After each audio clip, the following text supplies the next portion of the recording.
processus, les besoins des enseignants débutants aux postures d'accompagnement de formateurs, cohérence et tension. Donc, je vous prie d'accueillir Catherine Van Nieuwen.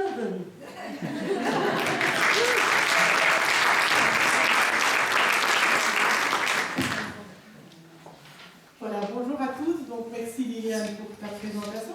Et merci à Christophe et ses collaborateurs du GEVAC de m'avoir donné l'occasion de partager avec vous un certain nombre de positions, de résultats de recherche, d'implications de recherche et d'implications pédagogiques.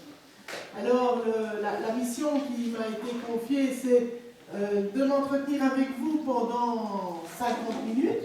Alors, je vais essayer, mais j'aurai un contrôle avisé de Liliane sur le respect de mon timing, donc je vais essayer de m'y tenir. Je voulais aussi, dès le départ, inscrire mon intervention dans un des groupes de recherche dans lequel je travaille à l'UC Louvain. Donc le groupe de recherche sur l'enseignement et la formation des formateurs d'enseignants, qui est un centre qui regroupe 3 équipes de recherche collaborative. La première, qui s'appelle le greffe insertion, et donc c'est bien celle-là qui concerne l'insertion des enseignants débutants. Je mets mon petit chrono quand même en route, voilà. Le GRAP, qui est un nom que vous avez peut-être plus entendu parce que c'était le premier groupe qui a été créé, qui travaille plutôt l'accompagnement dans le cadre de la formation initiale des enseignants, donc l'accompagnement des pratiques professionnelles, mais au niveau des étudiants. Et un nouveau groupe qui est le GCO, qui travaille davantage sur l'apprentissage des élèves et qui est piloté par mon collègue Stéphane Colonisi. Alors, la Belgique, pour ceux qui n'ont pas encore eu l'occasion de venir nous voir et travailler avec nous, mais avec Fribourg, c'est la 2e fois qu'on vient en un mois, donc il semble que la Suisse et la Belgique, on va se rejoindre plus régulièrement qu'avant. Et vous voyez que le groupe Greffe Insertion, c'est un groupe qui est composé de 5 hautes écoles de la région francophone et qui couvre globalement les provinces francophones de Belgique, avec chaque fois un certain nombre de formateurs-chercheurs de HEP qui viennent travailler avec l'équipe de l'UC Louvain et donc les chercheurs qui travaillent sur ce sujet-là. Et donc c'est vraiment important pour moi de dire que ce que je vous présente aujourd'hui, c'est une co-construction avec des formateurs et des collègues chercheurs de plusieurs institutions.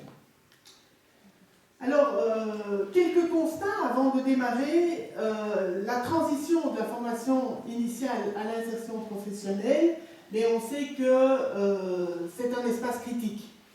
C'est une phase capitale et qui semble être une des plus difficiles de nos carrières d'enseignants.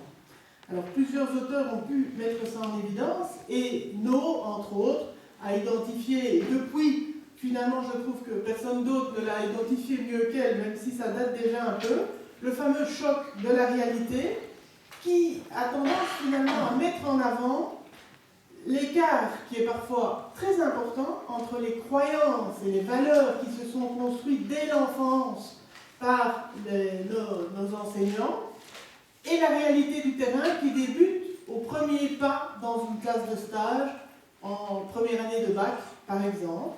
Alors, on se rend compte qu'effectivement, ce choc de la réalité est une des tensions au démarrage du développement professionnel. Alors, on a en Belgique, mais chez vous aussi, un problème de recrutement et de persévérance dans le métier. Et donc ça, c'est une préoccupation qui devient de plus en plus importante, parce que, on l'a déjà dit dans le symposium des collègues québécoises hier, on va avec un taux d'attrition jusqu'à 35%, et même un peu plus dans le secondaire, si on considère le secondaire de manière séparée. Donc ça devient inquiétant. Et comme en Belgique, on est en train de réfléchir à une réforme de la formation des enseignants en élargissant à 4 ans et en passant d'un bac en HEP à un master partagé entre les HEP et les universités, la pénurie et de formateurs d'enseignants et d'enseignants, mais forcément, on va la subir de plein fouet. Et donc ces constats nous amènent à dire que c'est important d'essayer de comprendre. Alors, on l'a déjà fait, plusieurs recherches sont menées, et heureusement, le domaine de l'insertion professionnelle des enseignants est un domaine qui est bien investi dans nos différents pays. Et de voir mais comment est-ce que, une fois qu'on aura essayé de comprendre comment ça se passe et quelles sont les difficultés, mais de voir comment est-ce qu'on pourrait accompagner nos futurs enseignants pour qu'ils s'insèrent et qu'ils restent dans le métier. Alors, au niveau de la recension des écrits, et en lien avec la thématique de cette conférence, on se rend compte que l'accompagnement, et de nouveau, dans le symposium d'hier, c'était très très clair, mais l'accompagnement, elle va en couple. On parle évidemment de formateurs d'enseignants, mais on se met à parler d'accompagnateurs de futurs enseignants et d'accompagnateurs de débutants. Et la question se pose, c'est est-ce que tous les formateurs sont d'office des accompagnateurs? Est-ce que c'est le même métier? Ou est-ce qu'il y a quelque chose à réfléchir par rapport à ça? Et pourquoi ça se développe? D'une part, parce qu'on fait évoluer la formation et qu'on se rend compte que, entre autres, l'accompagnement des pratiques professionnelles, c'est quelque chose qui doit se penser de manière attentive entre, justement, l'institut de formation, l'accueil sur le terrain et les différentes personnes en présence. Alors, il y a aussi cette idée de formation tout au long de la vie, de dire que finalement, l'accompagnement débute à partir du moment où on met le premier pied, entre guillemets, dans l'institut de formation. Et puis, quelque part, cet accompagnement, en fonction du développement professionnel, devrait pouvoir être modulé. Alors, si je fais référence au REF dans lequel j'ai la chance de pouvoir travailler, un concept qu'on a développé et qu'on continue maintenant à mettre en scène entre l'accompagnement, c'est la définition de professionnalité émergente, qui permet de voir différemment la professionnalité qu'on tente de développer auprès de nos étudiants. Alors si je reprends la définition de Jean-Marie Le Quetel, pour lui, ce sont bien les processus de transformation à l'œuvre dans le parcours professionnel d'une personne qui se révèlent à travers une série d'indices auxquels il faut donner du sens en liaison étroite avec l'environnement où ils ont été relevés et qui témoignent d'une expertise en construction. Et on voit que ce concept de professionnalité émergente démarre dès la formation initiale et puis court tout au long du développement professionnel. On va pouvoir s'y pencher. Alors, au niveau de la problématique, on va se poser sur formation initiale des enseignants, lieu de construction identitaire, de dynamique identitaire, qui part à partir du moment où on fait le choix d'entrer en formation pour devenir enseignant. Alors, le processus de formation et développement de compétences, mais il s'inscrit dans une certaine durée, et justement en Belgique, on questionne cette durée dans des lieux divers, et on questionne les lieux divers. Certains disent, mais finalement, pour la formation des enseignants, il suffirait d'ajouter une année de stage, et ce serait très bien. Il semble que les recherches, ce n'est pas exactement ça qu'ils disent. Ce n'est pas parce qu'on va aller plus longtemps dans un lieu pratique sans accompagnement qu'on va être davantage capable d'affronter cette entrée dans le métier. Alors, la construction identitaire, on voit que c'est un processus d'intégration de deux représentations et dans lequel on a la partie plus individuelle, la partie plus singulière, avec la manière dont l'individu se voit comme unique dans son développement identitaire, mais aussi la façon dont il s'insère dans un groupe, dont il comprend et co-construit son identité d'enseignant.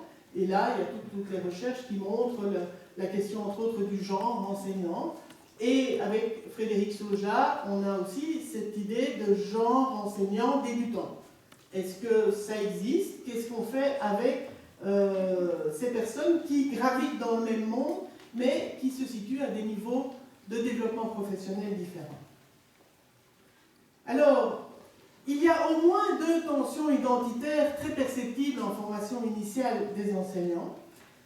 J'en ai déjà un petit peu parlé, c'est cette idée de pré-choc de la réalité au tout début de la formation. Et ça, vous le savez comme formateur, quand on envoie nos étudiants, et on les envoie maintenant de plus en plus vite, hein, parfois c'est dans la première semaine, on leur dit mais va un petit peu dans une classe de première primaire, et comme ça tu vois le type de métier auquel tu te destines.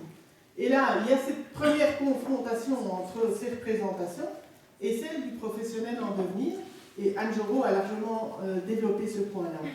Alors, Anne Vos, qui est une collègue belge qui a travaillé sur le concept de connaissance ouvragée, a mis en évidence cette tension très très forte, justement, entre les croyances et les conceptions qu'on a pu construire comme élèves, puisqu'on a tous été élèves un certain temps, certains n'ont jamais quitté l'école, et arrivent en formation des enseignants avec leur représentation très ancrée d'élèves.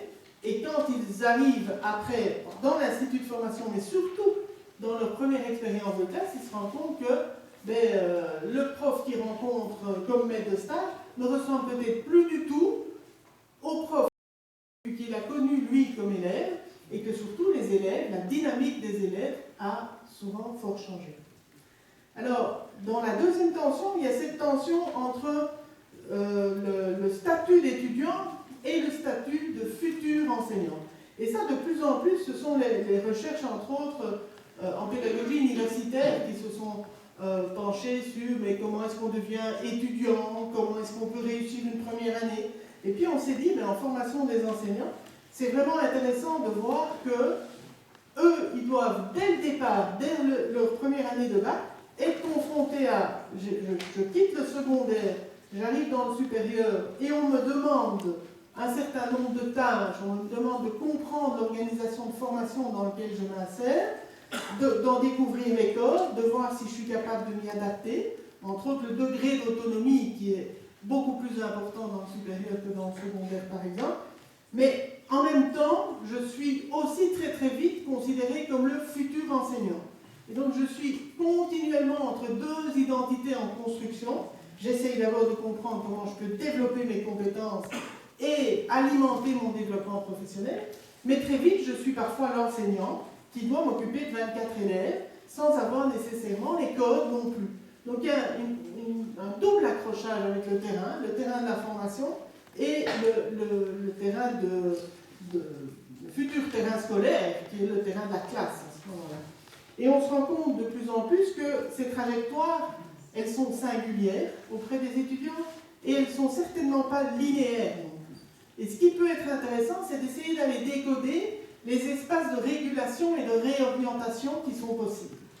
Et c'est entre autres ce que je vais tenter de faire avec vous sur base de résultats qu'on a pu récolter d'une part au niveau de la formation initiale des enseignants et d'autre part avec les jeunes qui sont en début d'insertion.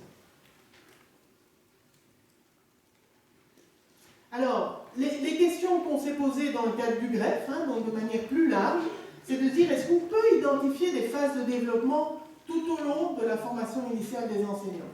On a 3 ans pour le moment, imaginons qu'on va en avoir 4, on passe d'un bac à un master, est-ce qu'on doit s'attendre à des phases de développement, tout comme on a déjà pu les décrire largement avec plusieurs auteurs dans le début de l'insertion.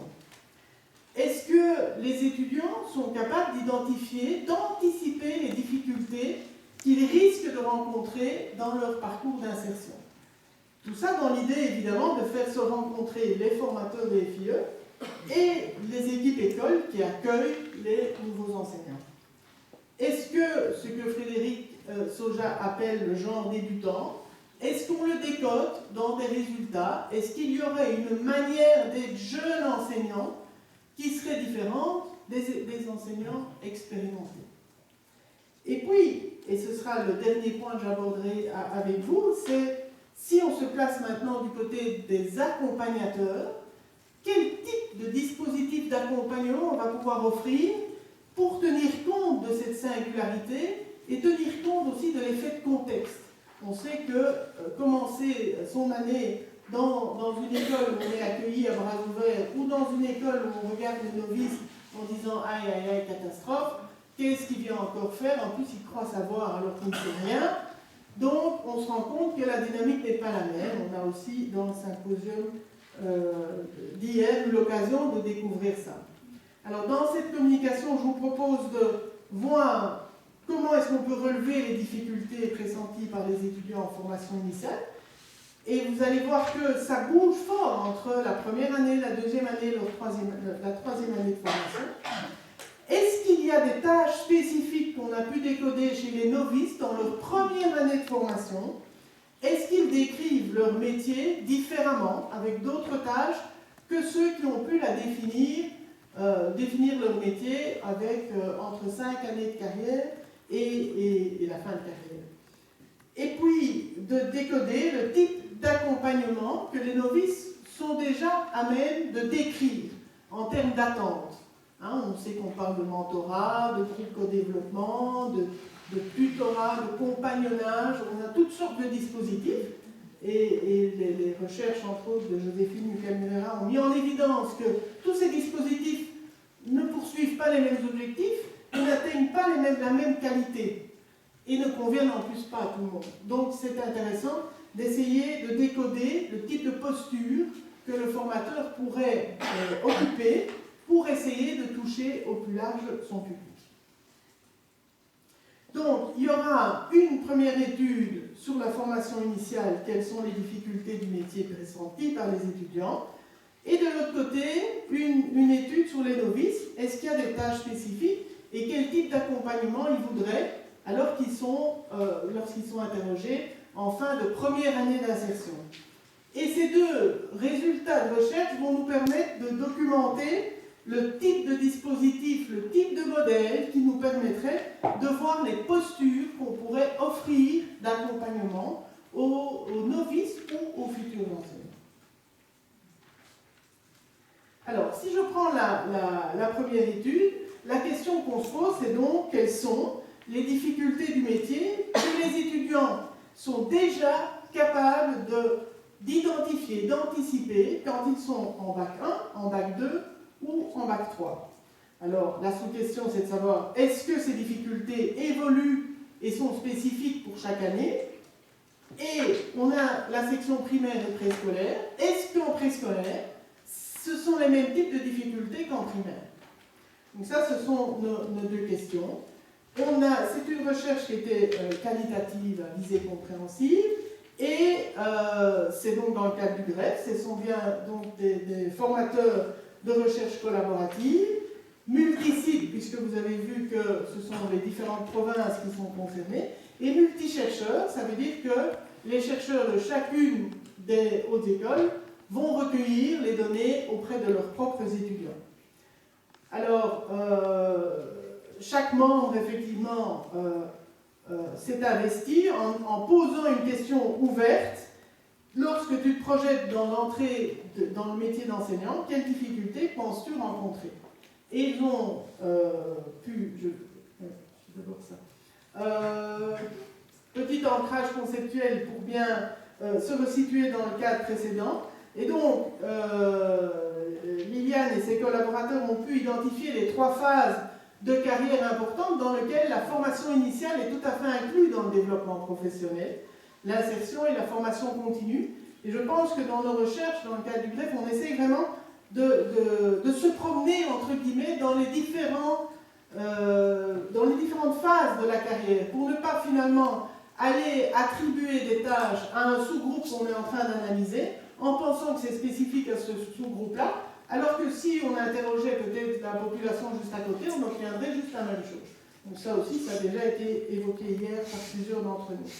Alors, les phases proposées par nous, et puis, effectivement, la question qu'on se pose, puisqu'on veut voir quelles sont les difficultés pressenties, on est bien alors à ce moment-là dans la socialisation formelle, la formation des enseignants, et on a par exemple, dans le cadre de la recherche de Moire, une courbe qui avait été dessinée sur l'insertion professionnelle. Et on s'est dit finalement, est-ce qu'on pourrait débuter cette courbe un peu plus tôt en bac 1, bac 2, bac 3 pour voir finalement quelles seraient les étapes de développement qu'on peut identifier avant cette étape définie par Moire et un certain nombre de collaborateurs par la suite. Donc ça, c'est ce qui nous permettra d'identifier par une analyse de contenu émergent, de voir effectivement est-ce qu'il y a des difficultés de type relationnel, pédagogique, didactique, administrative, organisationnel et matériel. Alors, l'échantillon de la recherche, c'est 160 étudiants, et on a d'une part la section préscolaire, la section primaire, Vous voyez que les provinces, mais ça dépend des collaborateurs qu'on avait à ce moment-là, et le recueil de données est variable aussi, parce qu'il y a des grosses HEP, des plus petites, et donc certains collaborateurs aussi. C'est la dynamique de recherche collaborative aussi. On ne peut pas, entre guillemets, anticiper de manière précise le type de recueil, parce que ces formateurs-chercheurs, ce n'est pas leur fonction principale de faire la recherche. Hein. Donc, comme vous tous, ils se débrouillent pour en faire le mieux possible et respecter le design expérimental, mais dans un autre sens, ils ont évidemment toutes leurs contraintes professionnelles. Alors, ici, on a repris le cadre de référence de la photographie du métier que certains d'entre vous connaissent déjà bien. C'est, en Belgique, on a pu, de manière collaborative aussi, essayer de dessiner le métier de l'instituteur primaire autour d'un certain nombre de tâches et d'en faire ce qu'on a appelé une photographie. Alors, je ne vais pas le détailler ici, sinon je n'arriverai pas au bout. Mais donc, vous voyez que les fonctions d'instituteur se dégage une branche principale, gérer les apprentissages, cognitif d'un côté, socio-affectif de l'autre. Du côté gauche, agir dans la communauté éducative avec la gestion des relations et la gestion des liens. Et puis tout le développement professionnel et personnel avec se former, échanger sur ses pratiques. Donc ça, ce sont les catégories émergentes qui sont apparues d'analyse de contenu sur un nombre important d'entretiens et de focus group menés avec des instituteurs primaires. Donc on est reparti de cette photographie-là pour essayer de classer les difficultés pressenties par les étudiants. Alors, si vous regardez ici ces premiers résultats, vous voyez qu'effectivement, les difficultés les plus fréquentes qui sont identifiées, ce sont les catégories gérer les apprentissages, avec une dominante sur les apprentissages cognitifs, mais quand même aussi un élément important sur les apprentissages socio-affectifs. Par contre, se développer professionnellement, alors évidemment on va pouvoir en discuter ensemble, ils sont en tout début de formation certains, donc le développement professionnel pour eux ça paraît quand même pas au pied de la porte, hein. Mais ça veut dire que pour l'instant ce n'est pas les questions qui se posent. Et par contre, on a eu un résultat étonnant, c'est qu'on a eu 30% de résultats autres. Alors la catégorie autre, vous savez, c'est toujours la catégorie où on se dit on va avoir quelques petites choses qu'on ne sait pas classer. On va mettre ça sur le côté, mais quand ça fait 30%, on doit en faire quelque chose. Et donc, qu'est-ce qu'on trouve dans ces résultats-là? La question du manque d'expérience, le stress par rapport à la masse du travail, ne pas être à la hauteur pour enseigner, devoir postuler. En fait, ce sont toutes des préoccupations qui viennent teinter la réflexion de Frédéric Soja sur le genre débutant. C'est ce public-là qui, à un moment donné, pense qu'il ne va pas être reconnu, qu'il ne dispose pas assez de compétences, et donc quelque part ça ne rentre pas dans les catégories des tâches de l'enseignant, c'est vraiment spécifique à ce groupe cible-là. Alors, si on regarde les premiers bacs tout seuls d'abord, eh bien vous voyez évidemment la même tendance avec gérer des apprentissages cognitifs qui est vraiment très élevé, et là, le souci des étudiants, c'est déjà assez juste dans leur manière de dire, c'est ne pas intéresser les élèves, ne pas avoir des cours intéressants, ne pas choisir des cours adaptés, difficulté pour instaurer des punitions, ne pas parvenir à avoir l'attention de tous en même temps. On est dans une réflexion déjà assez alimentée, déjà assez nourrie pour des premières années. Alors, au niveau de gérer le quotidien, mais il y a peu de choses, mais il parle déjà quand même de tout ce qu'ils n'auront jamais vu en stage, et qui vont découvrir en mettant le pied dans la vraie école dans laquelle ils vont s'intégrer. Alors, au niveau du développement professionnel, ben là, ils disent effectivement que, comme le métier, ils ne le connaissent pas encore, ben, ils imaginent qu'il y a plein de choses liées à ce métier, mais ils ne le connaissent pas. Alors, en bac 2, ce qui est intéressant, c'est que vous avez là une petite cheminée orange, toute basse, là. Et on se dit, tiens, mais qu'est-ce qui leur arrive, les bac 2? Pourquoi tout d'un coup, ils ont l'air super compétents?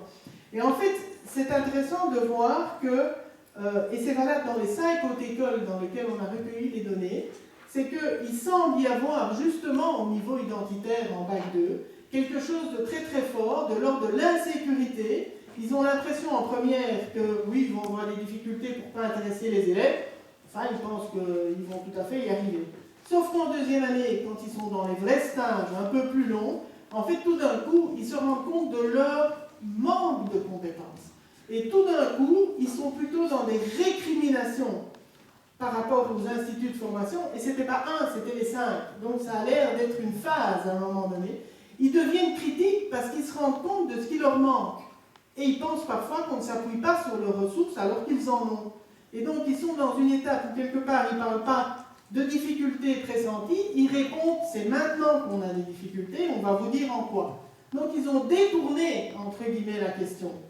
Alors que, donc il y a effectivement des éléments qui sortent et qui sont une évolution par rapport au bac 1 et pas encore l'évolution des bac 3, mais ici on a eu surtout l'œil,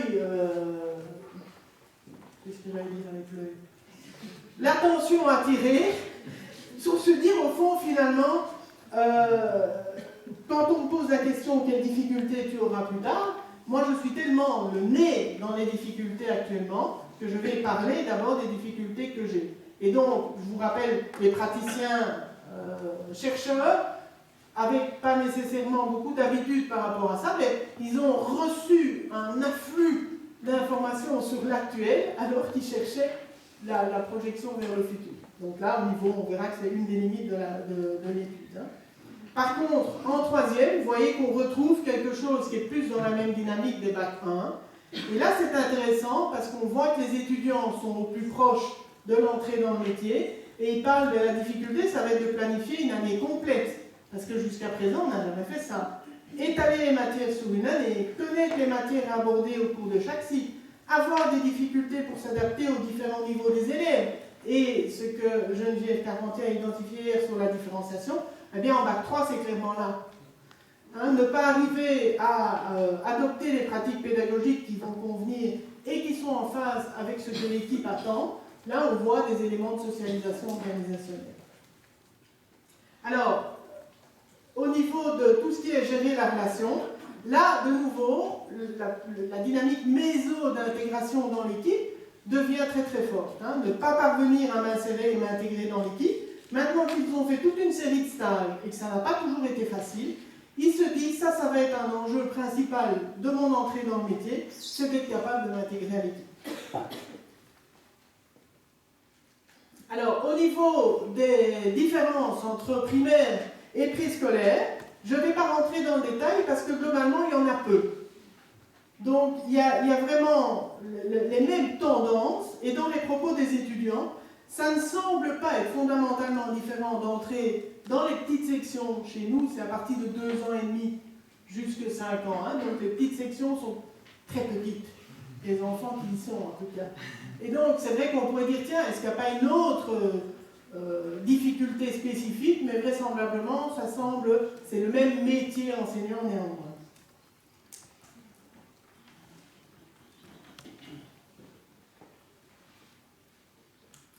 Alors, la nature des difficultés évoquées par les étudiants, comme vous l'avez vu en formation des enseignants, il y a un focus sur la préparation aux tâches à la gestion des apprentissages, on s'y attendait. Il y a un manque de préparation à certaines facettes. Agir dans la communauté éducative et le développement professionnel, ça semble quelque chose qui n'est pas énormément développé. Et les étudiants se projettent assez peu. Et les difficultés, évidemment, d'imaginer des besoins, à partir du moment où on leur demande pas, parce que ce sont des questions ouvertes, mais ils ne pensent pas à dire qu'ils vont potentiellement accompagner des stagiaires, faire des partages de pratiques avec leurs collègues, puisque ce sont des pratiques qu'ils n'ont pas vécues. Et quand ils sont en stage, ce n'est pas nécessairement ce qu'on leur propose de découvrir. Alors, on observe cette dynamique évolutive de la construction d'identité dès la formation initiale, avec une succession d'étapes. Bien sûr, ces étapes-là doivent être validées dans des recherches qui vont se mener au fur et à mesure. Et on voit bien qu'effectivement, ça peut être intéressant d'essayer de voir quel type de dynamique, pour l'instant, on peut dessiner. On est évidemment avec un échantillon que vous avez identifié, là, qui n'est pas représentatif, même si on est quand même sur les différentes provinces francophones belges, mais sur un nombre d'étudiants qui reste réduit.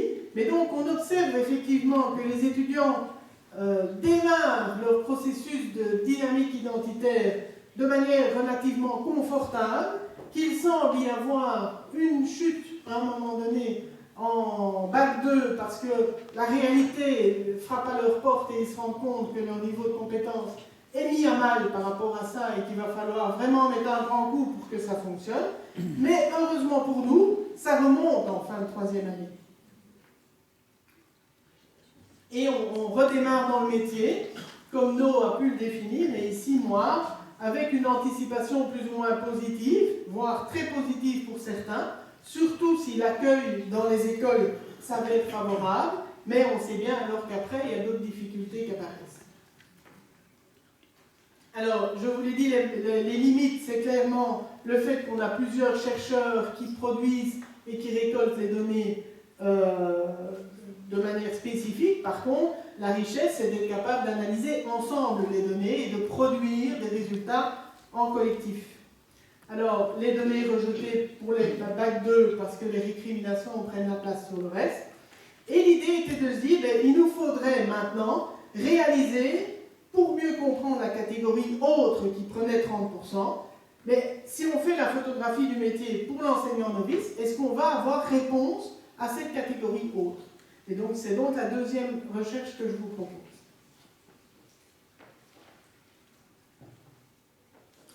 Alors, quelles sont les tâches professionnelles spécifiques à l'enseignant novice? Et de ce fait-là, il y avait dans le guide d'entretien et dans les focus group qui ont été menés, une deuxième question qui consistait à voir comment est-ce qu'on pourrait vous aider pour vous soutenir dans le début de votre carrière. Donc on est nouveau dans le même type de démarche avec le même type d'équipe. On a 9 entretiens semi sur base de la photographie. Donc là, à ce moment-là, comme on a produit dans le même pays, dans le même contexte, une photographie, on est parti de la photographie du métier. On leur a demandé de se positionner et donc de reconstruire les tâches du novice. On a comparé les deux. Et puis, on a fait un focus group avec les 9 novices pour essayer de décoder, de les faire interagir et de les faire valider la nouvelle photographie qu'on avait composée avec eux.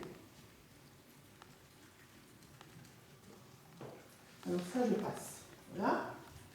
Donc, vous retrouvez le même schéma de départ. Alors, l'objectif n'est pas de lire, hein, parce que je sais que ceux qui sont lauréats tout au bout, là, ça doit être un peu petit. Mais l'idée, surtout, c'est de vous montrer comment ça se présente, cette photographie. Et ce qu'on a voulu mettre en évidence, en orange, c'est ce que les novices ne font pas. Et vous voyez que, par contre, on avait normalement, dans une autre couleur, ce qu'ils faisaient de différent. Rien. Par contre, il y a des choses qu'ils ne font pas. Et on comprend bien pourquoi. Parce que si on regarde, planifier, préparer, faire apprendre, réfléchir sur sa pratique. Mais faire apprendre, faire réfléchir les élèves sur leur stratégie, les connaissances, tout ce qui est métacognitif, au début, ce n'est pas la première chose que les enseignants font. Donc ce sont des choses qu'on va pouvoir mettre en place un peu plus tard. Si on prend l'axe socio-affectif, gérer la discipline en classe, ils font beaucoup, voire même ça leur prend énormément de temps. Par contre, le point de vue plus éduquer les élèves, ce n'est pas leur priorité en démarrant. Il y a toute une série de choses oranges là qu'ils ne font pas. Développer l'esprit critique des élèves, non, le novice en première année, ce n'est pas sa préoccupation de base. Alors, si on prend l'axe suivant, agir dans la communauté éducative, eh bien, les contacts avec les partenaires de l'école de manière un peu plus large. Les logopèdes, les centres PMS, chez nous, ça c'est les centres d'accueil des enfants et familles en difficulté. Participer à des réunions, il y a toute une série de choses. De nouveau, ils essayent d'abord de gérer leur espace classe. Et pour se développer professionnellement, vous vous souvenez, c'était peu développé, mais ça reste peu développé. Même le côté s'auto-former, c'est-à-dire qu'est-ce que je mets moi-même en place? D'abord, j'essaye de survivre, donc forcément, je ne mets pas tout seul beaucoup de choses en place pour développer mes compétences. Former des stagiaires et des collègues, ils viennent de démarrer, on va commencer par ça. Donc vous voyez de nouveau, on n'a pas eu d'éléments différents, mais bien des éléments qui ne sont pas encore mobilisés. Alors, 4 besoins quand même apparaissent de manière claire. et ça de nouveau tout le monde s'en doute, ils ont des problèmes de temps. Hein, en disant, voilà, il faudrait que je puisse préserver des heures de sommeil, il faut que je puisse gérer le rythme effréné, et vous voyez dans les verbatims, ben, ça je dirais, dans tous les pays on trouve ça. C'est effectivement cette difficulté d'être capable d'enchaîner toutes les tâches à faire avec les 24 heures d'une journée. Alors, les non-enseignants qui considèrent qu'ils ont fini à 4 heures et que c'est quand même cool comme métier, ben, sans doute qu'ils n'ont pas essayé eux-mêmes, hein, parce que ça semble vraisemblablement pas le cas. Alors, au niveau du deuxième besoin identifié de manière spécifique, c'est le besoin de socialisation organisationnelle. Alors, j'ai passé la dia qui le définissait, mais donc c'est une des 5 dimensions qui est proposée par Joséphine Mukamurera comme dimension de l'insertion professionnelle. Et c'est une dimension qui a été développée plus rapidement au Québec qu'en Belgique. Je ne dirais pas en Europe parce que je ne sais pas. Mais au niveau de la Belgique, en tout cas, le développement plus méso n'a pas été celui qui a été identifié comme le plus mis en difficulté par les novices. Or, ça semble maintenant être le cas. Il y a une sorte de retournement et cette socialisation organisationnelle a l'air d'être vraiment une pierre d'achoppement pour nos novices et il faut absolument qu'on les prépare différemment et que l'accompagnement tienne compte de cette dimension méso et pas uniquement des dimensions plus micro de gestion de classe, de gestion des apprentissages. Et donc c'est vraiment cette question une des dimensions de la socialisation organisationnelle, hein, qui est ce processus d'apprentissage pour intégrer les valeurs de l'école et être un vrai membre de l'équipe, c'est le fait de connaître le fonctionnement de l'école. Et donc on se rend compte que certains sont en difficulté par le simple fait qu'ils n'ont pas les codes, qu'ils ne comprennent pas les valeurs défendues, qu'ils ne voient pas ce qui mobilise l'ensemble du groupe de leur école. Et que quelque part, ça les empêche de travailler dans leur classe avec les 24 élèves. Alors que dans leur tête, au début, c'est pas la même chose. Dans ma classe, je me débrouille, alors ça va. Non, parce qu'en fait, on ne travaille pas chacun dans une petite cellule, on collabore à un projet collectif. Donc cette dimension de littératie organisationnelle, prendre conscience des rôles qu'on peut avoir dans l'école et la connaissance du fonctionnement, c'est quelque chose qui visiblement n'est pas travaillé en formation initiale et n'est pas accompagné suffisamment en insertion.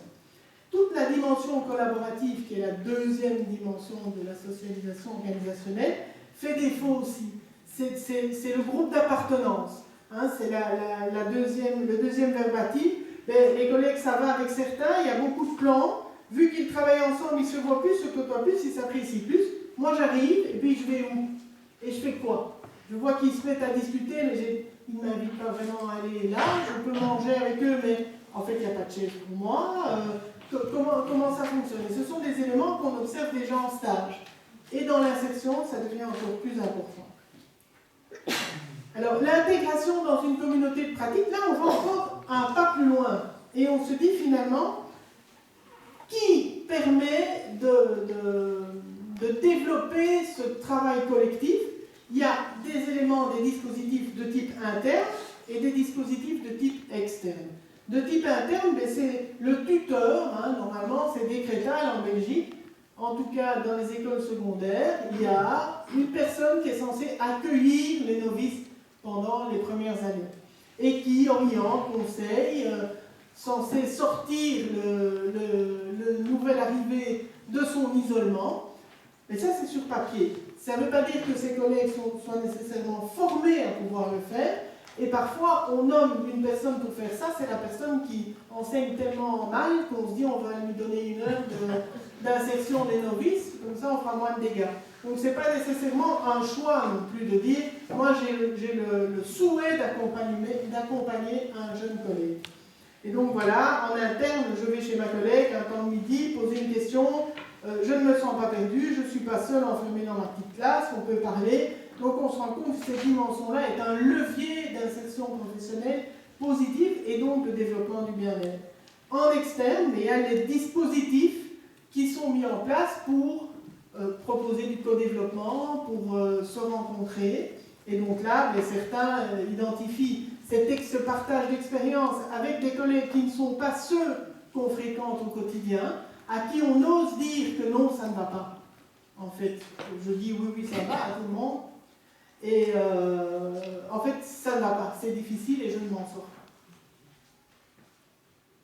Alors, le dernier besoin, c'est un besoin qui s'enchaîne aussi avec les dimensions proposées par Luca Murera. C'est l'idée qu'il y a aussi tout ce qui concerne l'emploi.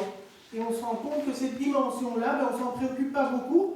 Or, ça préoccupe beaucoup les novices. Et donc, comment est-ce qu'on peut se préoccuper de ce volet-là également? Donc, est-ce que les tâches de l'enseignant débutant sont spécifiques? Non. Elles ne sont pas spécifiques. On en attendait des nouvelles. Il n'y en a pas vraiment de nouvelles. Ce sont plutôt des tâches qui sont mises entre parenthèses pour le moment. Mais surtout, ce qu'on observe, c'est des préoccupations essentielles qui mangent l'énergie de nos novices. Avec effectivement un besoin de temps plus important pour planifier, pour créer, pour rentrer dans l'équipe. Avec un équilibre vie privée, vie professionnelle qui reste vraiment très très difficile. Et une gestion administrative qui est beaucoup plus anxiogène que ce qu'on pense. Quand on dit on ne va quand même pas passer des heures de formation initiale à leur montrer comment est-ce qu'on fait les comptes des classes vertes, comment est-ce qu'on fait les comptes sur Excel, comment est-ce qu'on remplit le registre. Or, ça allait des petites choses, mais qui les préoccupent tellement que ça mange l'énergie pour faire autre chose. Alors, en termes d'accompagnement, on se rend compte que dans l'analyse du focus qu'on a réalisé, ce qui demande, c'est surtout d'être écoutés dans leurs besoins, d'être valorisés dans leurs forces et de leur proposer un accompagnement qui est en phase avec les deux. Et pas le dispositif standard, clé sur porte, que tout le monde aurait dans cette école-là ou que cette haute école-là propose à tous les étudiants. C'est essayer vraiment de tenir compte du contexte d'insertion d'école. Est-ce qu'on est le seul enseignant nouveau dans l'école cette année ou est-ce qu'il y en a 10? Ce n'est pas la même chose. Les besoins et les ressources des accompagnés, et là, Annie l'a déjà identifié hier, on partage la même approche non déficitaire. Il faut partir des ressources de nos novices avant de considérer qu'ils sont en demande de soutien. Et la dimension de socialisation organisationnelle qui semble trop peu investie dans nos dispositifs belges et que les novices identifient quasi tous comme le levier majeur de difficulté d'insertion. Non, pas le levier de difficulté d'insertion. Le levier majeur pour faciliter l'insertion des novices. Donc là, il y a vraiment un signal d'alarme chez nous très très fort. Alors, c'est pour ça que, comme on parle de dispositifs situés, différenciés, ça pourrait prendre quelle forme? Et là, c'est un projet de recherche qui est parti du greffe, mais qui s'est élargi à une collaboration québécoise et suisse. Alors, je vais passer ça. Hein, donc, c'est le cadre théorique sur l'accompagnement, mais on en parlera une autre fois. Ce qui est important ici, c'était la notion de posture.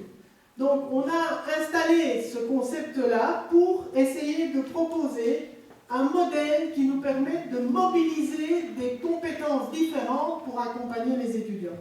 Et donc, le terme posture, on l'a repris aux travaux de Buston, Mieuxet et Vial, c'est donc un mode d'agir temporaire, situé, joué par un individu en fonction d'un projet, qui est le projet d'accompagner un autre pour le moment dans son développement professionnel, en lien avec une tâche. Alors, ce qui est important d'identifier, c'est que changer de posture dans l'accompagnement est un élément porteur. Mobiliser des postures différentes semble incontournable. Et selon Isabelle Vivenis ici, elle a bien identifié aussi que ces postures, elles ne se fondent pas sur n'importe quoi, se cachent derrière des conceptions des rôles que les accompagnateurs se donnent. Et donc, ça veut dire que quand on veut travailler ce modèle-là avec des formateurs, on peut travailler aussi la conception qu'ils ont des rôles en tant qu'accompagnateurs de leurs futurs enseignants ou des novices. Alors, c'est un projet de recherche qui était plutôt de recherche-développement, puisqu'on cherchait à développer d'une part une modélisation conceptuelle, mais on avait surtout envie de développer un outil qui peut être investi par les HEP et les universités pour réfléchir avec leurs superviseurs, accompagnateurs, tuteurs, selon les noms qu'on utilise, pour accompagner les étudiants dans les pratiques professionnelles et qui peuvent être utiles pour les praticiens, formateurs, les maîtres de stage et maîtres associés, à travailler leur posture d'accompagnement quand ils accueillent dans leur classe nos étudiants. Et donc, c'est l'équipe Rêve du Québec avec Louise Belair et Christine Lebel, votre collègue ici de Fribourg, Edmé Runz, et le GRAP, alors dans ce cas-ci. Alors, les étapes, voilà, je les passe méthodologiques, c'est pas ça qui est intéressant. Je vous présente brièvement ce modèle-là.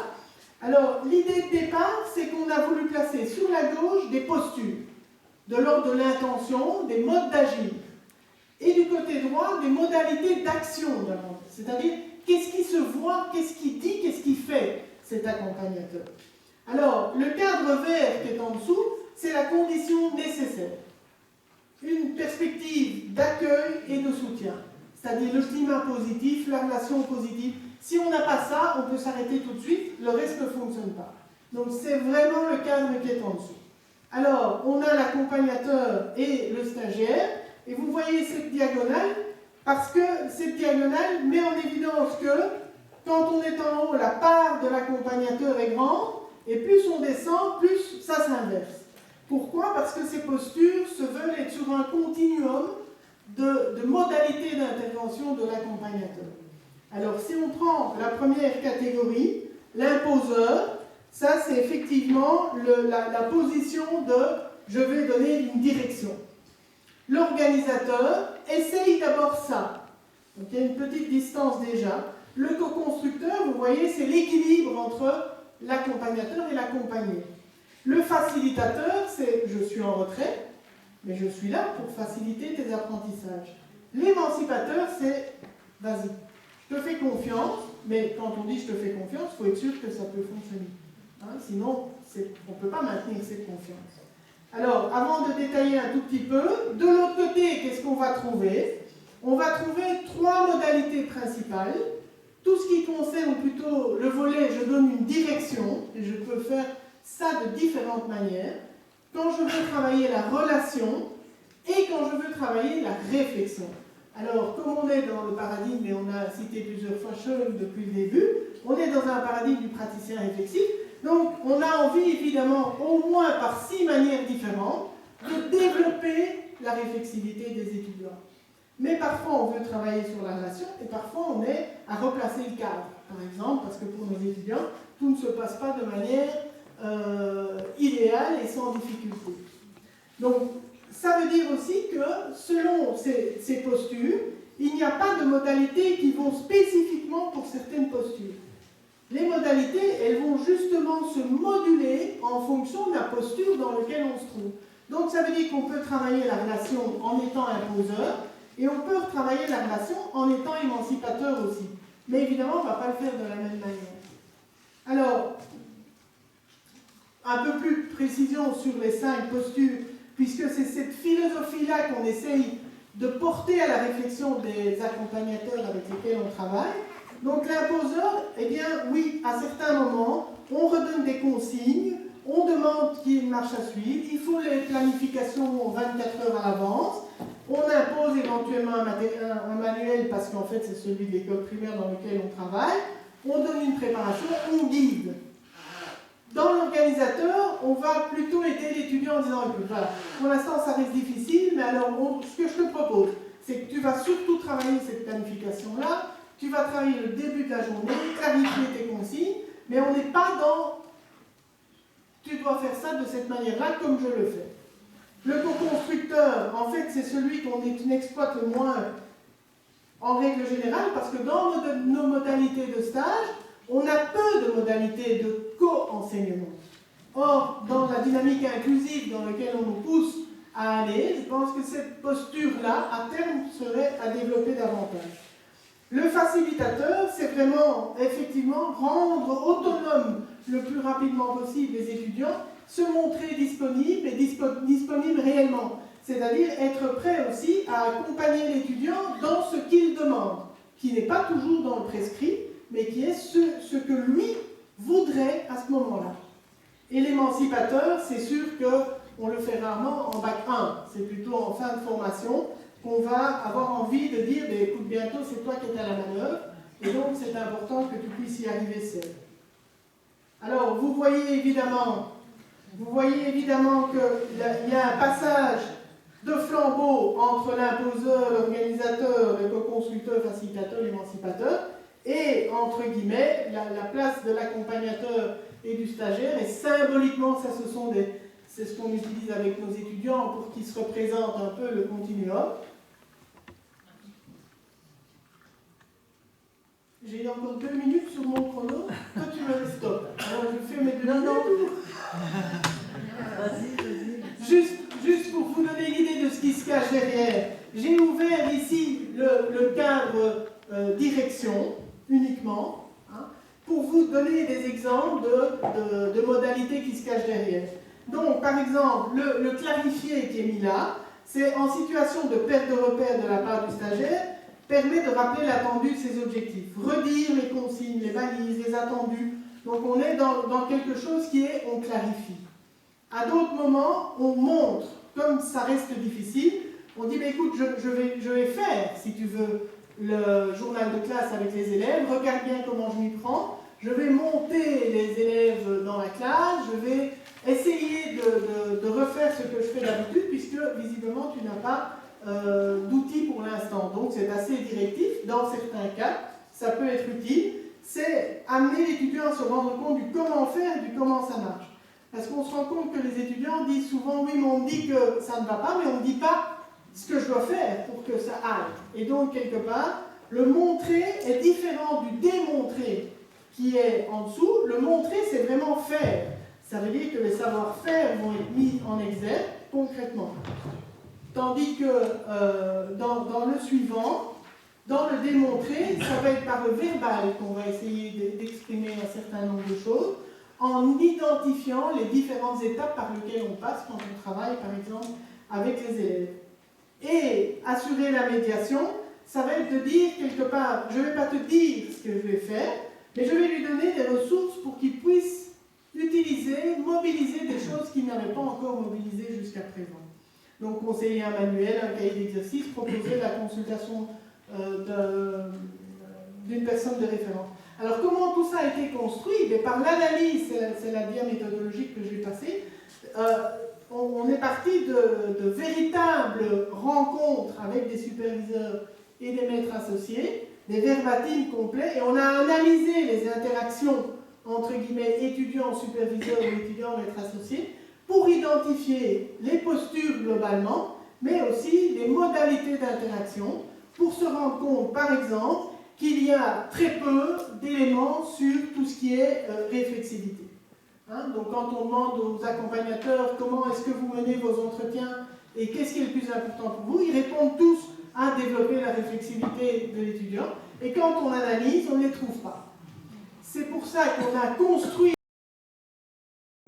une série de modalités, et on a essayé alors, dans un effet de formation, de leur demander de mener alors des entretiens, des nouveaux entretiens, et certains se sont mis progressivement à exploiter l'une ou l'autre des modalités en plus, mais en disant, comme c'est difficile, et comme c'est pas aisé non plus, sur le moment même, sans avoir un plan préétabli, mais on ne peut pas avoir un plan préétabli, puisqu'on ne sait pas ce que l'étudiant va apporter. Donc on se rend compte que c'est un vrai métier, l'accompagnateur.